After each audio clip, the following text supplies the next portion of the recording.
What is up YouTube? And today I'm going to be showing you guys Kokardi's power in Terrormaton Inferno. Now I've been testing him out quite a bit since his release. I've been testing out Aya as well, which will go up probably later today or most likely tomorrow. But basically this team comp is super consistent with Kokardi, and obviously it's not going to be the fastest one for you late game players out there speedrunning, but I think as a starter red DPS, he's extremely strong for Terrormaton. And now I am using two LD SSRs in Plume and Lily. Most of you guys probably got Lily, if not all of you guys, from the selector. And Plume is currently running, but you don't even need to run Plume. I think you can actually swap her out for another healer, and it'll work. But I just wanted to show you guys this team because he actually deals with this boss super well, because he has AoE every other turn, and with Lily, he cycles so fast that he is not only doing damage to the boss, but he's also killing the left arm, which is going to be something that is going to, be a bit of a problem for people getting into the boss, and even for people that are just farming the boss in general. So this is the setup that I have. You're going to see that this is my Plume setup.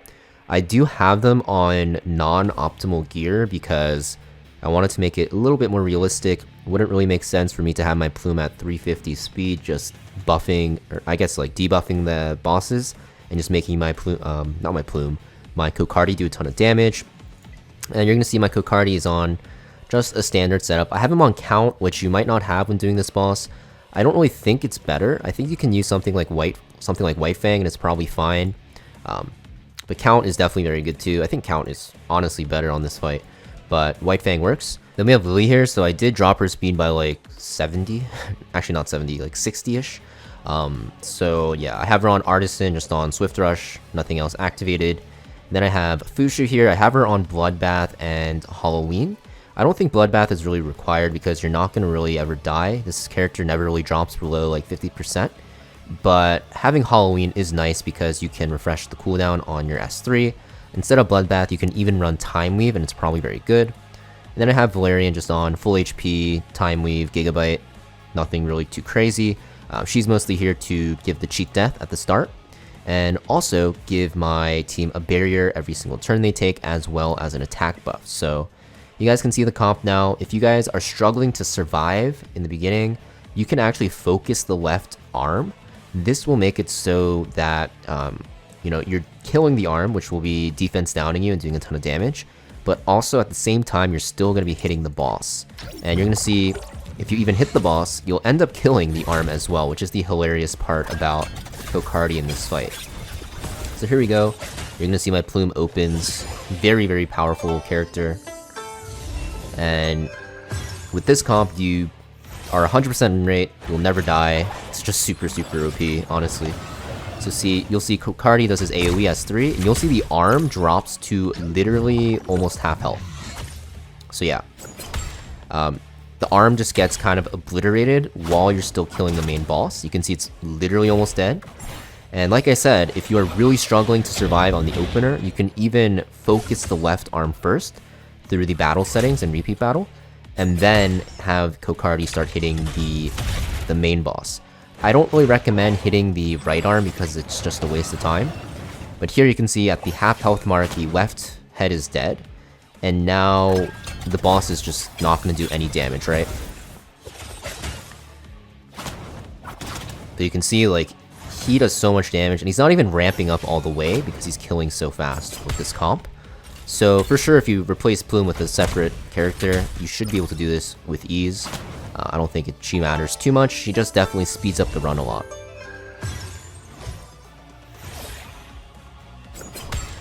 And the boss is going to die after my Kokardi takes his turn. He even has his passive up here, so he would AoE after.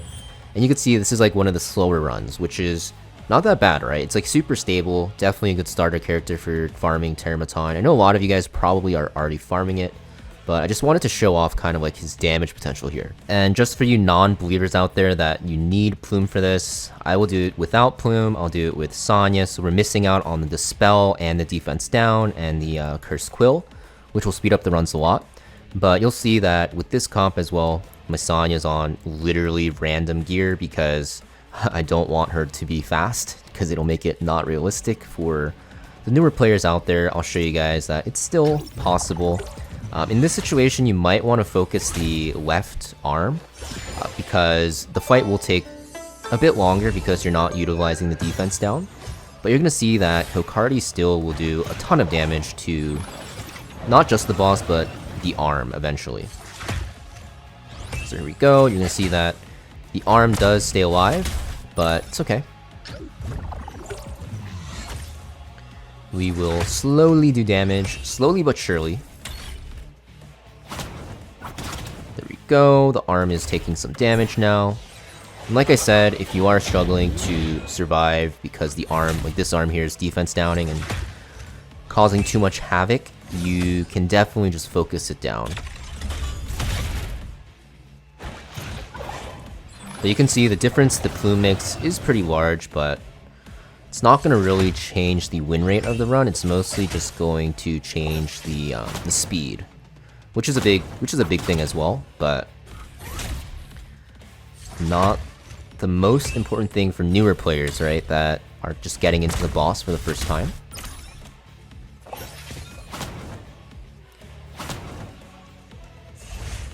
As you can see here, my Sanya is basically here to just kind of heal and cycle, which is great.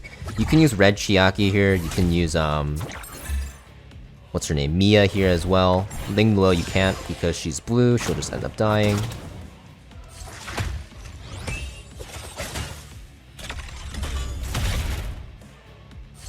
But here my Sanya is just healing. My Kokardi gets fully healed. And this is why we have Lushu on Halloween. If you have her on Time Weave instead of Halloween, it's pretty much the same thing. But my team is literally full health, and my Kokardi is slowly but surely killing the boss. Arm dies, which is good. Now I'm taking way less damage. I've said this 50 times before, but if you're struggling with the damage, you can focus the left arm first. And you will see the boss should end up dying here.